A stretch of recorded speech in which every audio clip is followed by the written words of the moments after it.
सम्पूर्ण दर्शक तथा श्रोताहरूमा मेरो आत्मीय नमस्कार छ। आज हामीबीच हाम्रा राष्ट्रकवि माधव प्रसाद घिमिरे रहेनन्, तर उहाँको कार्य तथा राष्ट्रप्रतिको योगदानलाई हरेक नेपालीले आत्मसात गर्नेछ। उहाँको सम्मानस्वरूप यो हिस्ट्री इन नेपाली च्यानलले यो विशेष कार्यक्रम तयार गरेको छ। आजको यो कार्यक्रम उहाँप्रति समर्पित गर्दै नेपाल तथा विश्व इतिहासबारे तथ्य तथा प्रामाणिक जानकारी दिने उद्देश्यका साथ इतिहासका विद्यार्थीहरूद्वारा निर्मित यस कार्यक्रमलाई मन पराई धेरैभन्दा धेरै लाइक, सेयर र सब्सक्राइब गरिदिनु हुन अनुरोध गर्दै म कार्यक्रम प्रस्तुता सार्थक नेपाल यहाँहरूलाई हार्दिक स्वागत गर्दछु।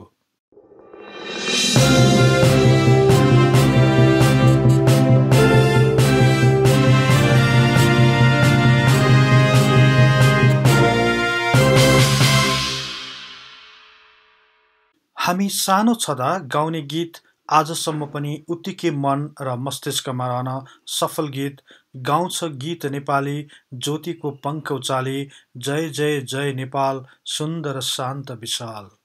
यस्ता धेरै गीतका रचयिता आदरणीय तथा प्रिय राष्ट्रकवि माधव प्रसाद घिमिरेको 101 वर्षको उमेरमा यही 2077 साल भदौ 2 गते मङ्गलबार साँझ 5 बजे स्वर्गारोहण भयो। राष्ट्रका लागि अनेकौं मौलिक कृतिहरू पस्कनुभएका एक साहित्यकार तथा राष्ट्रकवि माधव प्रसाद घिमिरेप्रति हिस्ट्री इन नेपाली च्यानल हार्दिक श्रद्धाञ्जली अर्पण गर्दछ। आजभन्दा 100 वर्ष अघि अर्थात् विक्रम सम्वत 1976 साल असोज 7 गते मङ्गलबारको दिन गण्डकी अञ्चल लमजुङ जिल्ला बाहुनडाँडा स्थित पुस्तन गाउँमा पिता गौरीशङ्कर र माता द्रौपदी देवी घिमिरेको परिवारमा माधव प्रसाद घिमिरेको जन्म भयो। उनी 3 वर्ष पुग्दा नपुग्दै उनकी आमाको मृत्यु भएकाले उनलाई मातृत्वबाट वञ्चित हुनु परेकोले उनको बाल्यकाल त्यति सुख र सन्तोषसँग बित्न पाएन। रमणीय पहाड उकालो र ओह्रालो माथिल्लो कान्ला तल्लो कान्ला उक्लिँदै झर्दै उनको बालकपन बित्यो। तर आकर्षक, स्वच्छ तथा मनोहर प्रकृतिको काखमा हुर्केकाले होला उनी प्रकृति प्रेमी बन्दै गए। यही दौरानमा पिता गौरी शङ्करको नैतिक शिक्षा र अनुशासनको मार्गदर्शनबाट उनको बाल मस्तिष्कले एउटा सानो गोरेटो समाइसकेको भान हुन्थ्यो। 6 वर्षको उमेरमा नै घरैमा बसी अक्षर चिन्न थालिसकेका उनले दुर्गा कवच र चण्डी पढ्न सुरु गरिसकेका थिए। शिक्षाको नै बाटो पहिलाउँदै उनी 9 वर्ष पुग्दा ज्योतिष विषयको अध्ययन गर्न पुगे। यसै क्रममा 12 वर्षको उमेरमा लमजुङको दुरा डाँडामा आई मोक्षेश्वर घिमिरेसँग उनले गणित र फलित ज्योतिषको अध्ययन गरे। यस प्रकार भिन्न भिन्न समयमा आफ्नो पिताको मार्गदर्शन र उनको ज्योतिष विधाप्रतिको मोहले उनलाई एक सफल ज्योतिषीको रूपमा स्थापित हुन कुनै समस्या परेन। विक्रम सम्वत 1990 अर्थात् उनी 14 वर्ष नागेर 15 वर्षको खुड्किलो टेक्ने समयमा उनको जीवनमा अर्को रङ थपियो। लमजुङ खुदी बेनीको पोखरेल परिवारकी छोरी गौरी पोखरेलसँग हिन्दू परम्परा अनुसार उनको विवाह भयो। असल तथा अनुशासित जीवन सङ्गिनीको सामिप्य पाएका माधव प्रसादले पनि अब व्यावहारिक जीवनको रमाइलो अनुभवबाट आफूलाई परिपक्व बनाउँदै लगे। विवाहपछि 2 वर्षसम्म ससुराली बसेका उनले खुदी बेनीकै संस्कृत पाठशालामा रघुवंश, हितोपदेश, लघु कौमुदी लगायतका विषयमा अध्ययन गरे। साहित्यमा विशेष रुचि रहेका माधव प्रसाद घिमिरेको पहिलो कृतिको जन्म भने विक्रम सम्वत 1992 गोरखापत्रमा भयो। सो कृतिको नाम थियो ज्ञान पुष्प। यसरी उनमा शिक्षा र साहित्यको भोग अझ जाग्न थाल्यो। राजधानी गएर पढ्ने इच्छा कसरी पुरा गर्ने भन्नेतिर सोच्न थाले। यसै बेला संयोगवश नै भनौँ आफ्ना गुरु बद्रीनाथ सुवेदीका छोरा गोविन्द सुवेदी राजधानी काठमाडौँ स्थित 3 धारा संस्कृत पाठशालामा पढ्दथे। उनी घर आएका बखत माधव प्रसादलाई पनि काठमाडौँमा नै पढ्न प्रेरित गर्दथे। यस प्रकार आफ्नो इच्छा जसरी भए पनि पुरा गर्न आफ्नो पत्नी गौरीका केही गरगहना र 7 मोहर लिएर पढ्नका लागि राजधानीतिर लागे। विक्रम सम्वत 1993 उनी राजधानी पुगी रानी पोखरीस्थित संस्कृत प्रधान पाठशालामा अध्ययन गर्न सुरु गरे। यहाँको पढाइ सकेपछि उनी तीनधारा संस्कृत पाठशालामा भर्ना भए। यस पाठशालामा उनले दर्शन विषयलाई लिई अध्ययन गर्दा उनीमा झन आत्मबल बढेर आयो।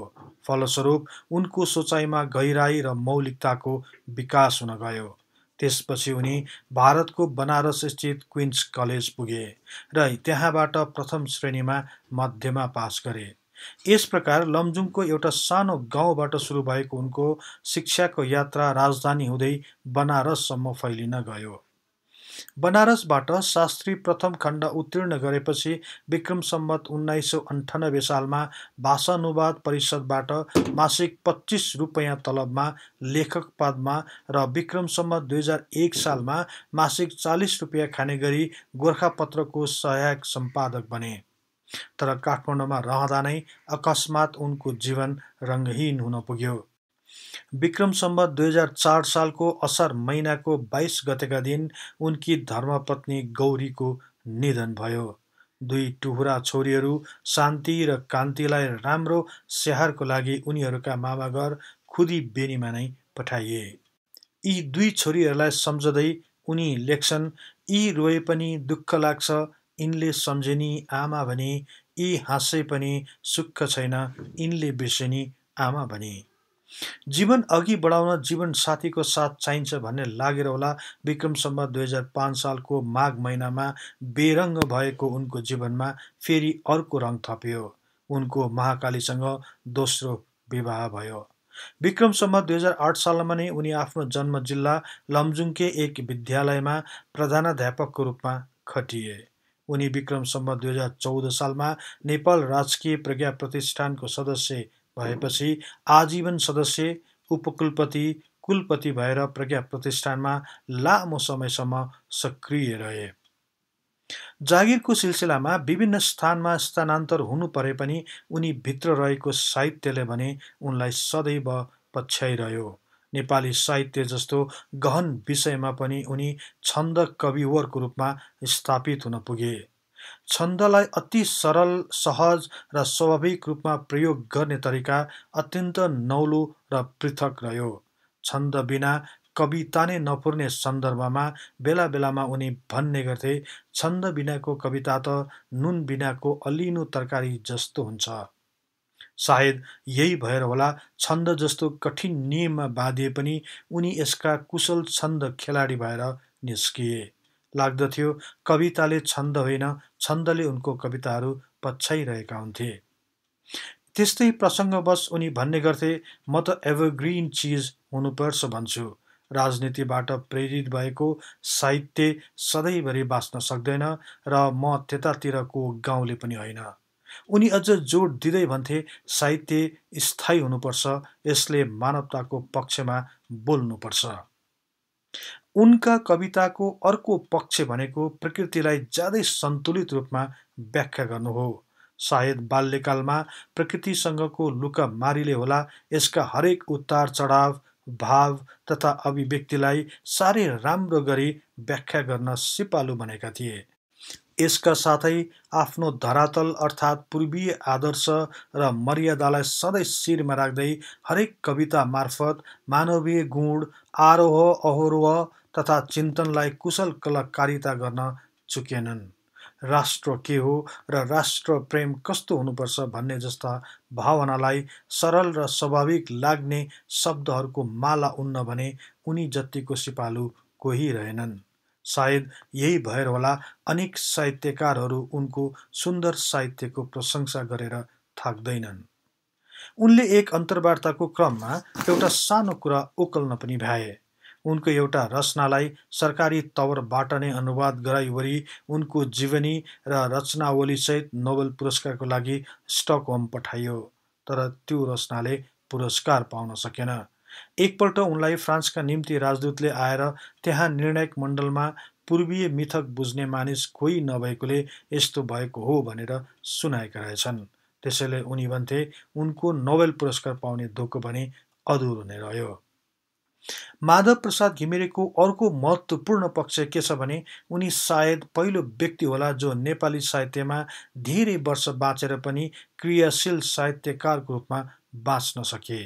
समयको अन्तराल धेरै भए पनि उनका कृतिहरूका गणना भने कम नै छन्। हाम्रा लागि नाशकको रूपमा केवल 2 दर्जन जति मात्र कृतिहरू छोडेर गए। तर यति हुँदाहुँदै पनि ती कृतिभित्रका गहनता भने विशाल छ। नेपाली साहित्यमा दिएका उनको योगदान भने अतुलनीय छ। उनले साहित्यकारको रूपमा विभिन्न समयमा भिन्न भिन्न संस्थाहरूबाट सम्मान प्राप्त गर्न सके। विक्रम सम्वत 2060 साल असोज 7 गतेका दिन प्रज्ञा हल काठमाडौँमा तत्कालीन प्रधानमन्त्री सूर्यबहादुर थापाबाट अभिनन्दित हुनुको साथै सोही कार्यक्रममा उनी छन्द शिरोमणि घोषित भए। त्यसको तेस्रो दिन अर्थात् सोही वर्षको असोज 9 गते उनलाई राष्ट्रकविको रूपमा अभिनन्दन गरियो। यसपछि भने उनी नेपालको राष्ट्रकविको रूपमा परिचित हुन पुगे। उनीद्वारा रचित मालती मङ्गले नाटक सो समयको सबैभन्दा बढी प्रख्यात र लामो समयसम्म भिडका साथ प्रदर्शन भएको थियो।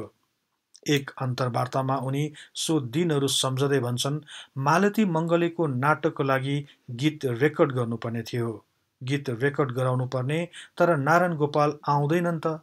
अब त भएन भनेर एक दिन आफै नारायण गोपाललाई भेट्न उनको घर महाराजगञ्ज पुगे। घरमा पत्नी पेमला थिइन्। उनीले भनिछन्, खोइ त तपाईँको कुन चाहिँ गीतमा हो दरौदी खोला मर्सङ्गीमा मिसिएको कुरा लेख्नु भएको छ रे। त्यो गीत गाउनु अघि एकपटक मिसिएको ठाउँको दृश्य र आवाज बुझेर आउँछु भन्दै उतै जानुभएको छ। त्यो दिन नै माधव प्रसाद घिमिरेलाई लागेछ, कवि त हामी भनेको यी गायक पनि हामी जस्तै कवि पो रहेछन्। त्यस्तै अर्को घतलाग्दो प्रसङ्गको उल्लेख गर्दै उनी भन्छन्, नारायण गोपालद्वारा गाइएको अर्को गीत पनि उनकै पत्नी महाकालीको सृजना भएको कुरा निर्धक्क साथ भन्छन्। कुरा कस्तो परेछ भने एका दिन बिहानै महाकाली चिया लिएर आउँदा महाकालीले भनिछन्, कस्तो सपना देखेँ मैले, आज राति आफै मरिगएको। यो भाव उनको मस्तिष्कमा पर्ने बित्तिकै एउटा सृजना फुरिहाल्यो। हतार हतार चियाको ग्लास पन्साएर पत्नी महाकालीलाई पनि नजिक नआऊ भने एकान्तमा बसी केही पङ्क्ति गुनगुनाउन थाले। त्यसपछि सृजना भयो, आजै र राति के देखे सपना, मै मरि गएको, बतास दिनु हाँगाको फुल भुइँझरी गएको।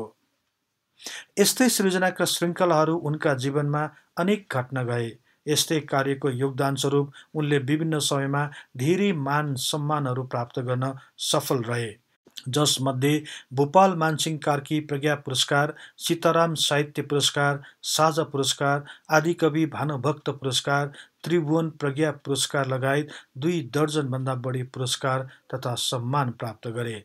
जीवनभर प्राप्त गरेका प्रमाणपत्र, कदरपत्र तथा सम्मान पत्रको सङ्ख्या पनि 300 भन्दा बढी रहेको देखिन्छ।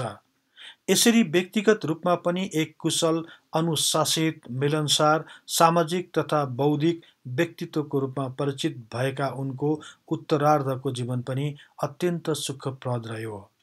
एकपल्ट राष्ट्रकवि माधव प्रसाद घिमिरेलाई एउटा प्रश्न सोधियो, कवि को हो? यो प्रश्नको उत्तर दिने क्रममा उनले दायाँ हात टाउको र छातीमा राख्दै भने, साहित्य वा काव्यका केही शर्तहरू पुरा गर्दै चेतना र यहाँको हृदय मिलाएर पस्कन सक्ने स्रष्टा नै कवि हो।